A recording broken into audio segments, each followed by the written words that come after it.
नमस्कार मित्रांनो, आपण नेहमीच बघतो की पिक्चरमध्ये बघितलं सगळीकडे बघतो की नार्को टेस्ट करू, या आरोपीची नार्को टेस्ट, त्या आरोपीची नार्को टेस्ट आणि हा नार्को टेस्ट केल्यानंतर आरोपी खरं काही बोलायला लागतो. मग असं नेमकं काय असतं या नार्को टेस्टमध्ये ते आपण आजच्या व्हिडिओच्या माध्यमातून जाणून घेणार आहे.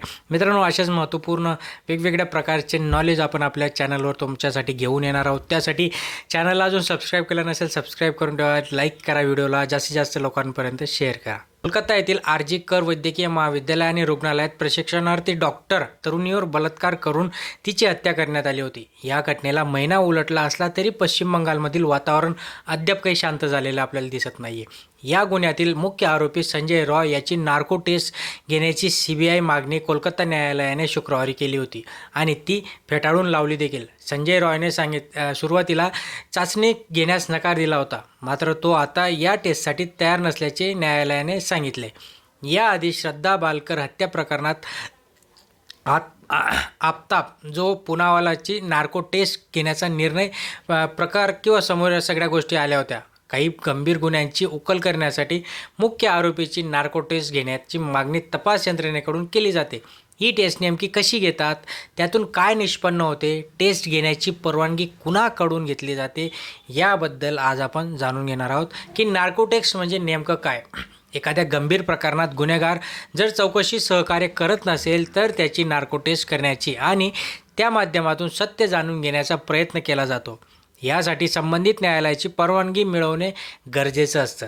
जर न्यायालयाने परवानगी दिली आणि आरोपीचीही त्यासाठी कोणतीही तक्रार नसेल तरच ही टेस्ट घेता येते. बघा, नार्को टेस्ट फॉरेन्सिक एक्सपर्ट, तपास अधिकारी, डॉक्टर आणि मानसशास्त्रज्ञ यांच्या उपस्थितीत घेतली जाते. खूप क्रिटिकल असते.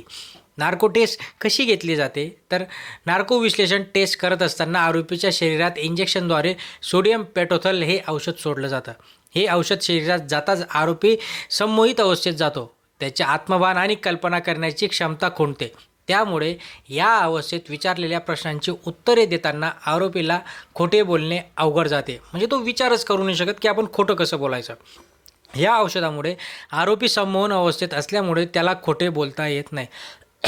त्यामुळे यावेळी विचारलेल्या प्रश्नांची उत्तरे खरी असल्याचे मानले जात असते. म्हणजे बघा, मानलं जातं. सोडियम पेटोथल हे औषध दरम्यान रुग्णाला भूल देण्यासाठी वापरले जाते. या औषध ट्रूथ ड्रग असेही म्हटले जाते. म्हणजे ट्रूथ ड्रग म्हणजे खरं बोलण्याचं ड्रग.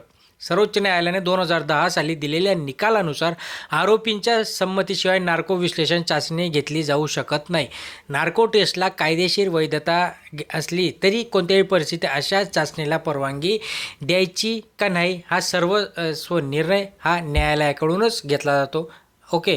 आणि भारतात 2002 साली गुजरातमध्ये झालेल्या गोध्रा हत्याकांडानंतर या गुन्ह्यातील आरोपींची नार्को टेस्ट घेण्यात आली होती. त्यानंतर स्टॅम्प पेपर घोटाळ्यात आरोपीची अब्दुल करीम तेलगीची नार्को टेस्ट देखील चाचणी 2003 साली पार पडली. निटारी हत्याकांडातील 2 आरोपींची गुजरातच्या गांधीनगरमध्ये नार्को टेस्ट चाचणी करण्यात आली. नार्को टेस्ट घेण्याआधी संबंधित आरोपीची शारीरिक तपासणी देखील केली जाते. या आरोपीची सदर चाचणी करायची आहे ही व्यक्ती वृद्ध आहे किंवा शारीरिक व्याधीने ग्रस्त तर नाही ना, याचा सगळा खुलासा केला जातो. तरच आरोपीची मानसिकदृष्ट्या दुर्बल आहे का नाही याचाही विचार केला जातो आणि म्हणूनच त्याच्यानंतर या औषधाचा डोसचा कमी अधिक किती वापरायचा यासाठी याच्यातनं केला जातो. सो ओव्हरऑल जर बघायला गेलं तर नार्को टेस्ट म्हणजे काय, जर आपण जे काही रेग्युलर इंजेक्शन भूलचे इंजेक्शन देत असता कुठलंही ऑपरेशन करताना ते भूलचे इंजेक्शन इथे दिले जातात. सो अशाच महत्त्वपूर्ण इंटरेस्टिंग माहितीसाठी अजून सबस्क्राईब केलं नसेल सबस्क्राईब करा, जास्तीत जास्त लाईक करा, शेअर करा. धन्यवाद.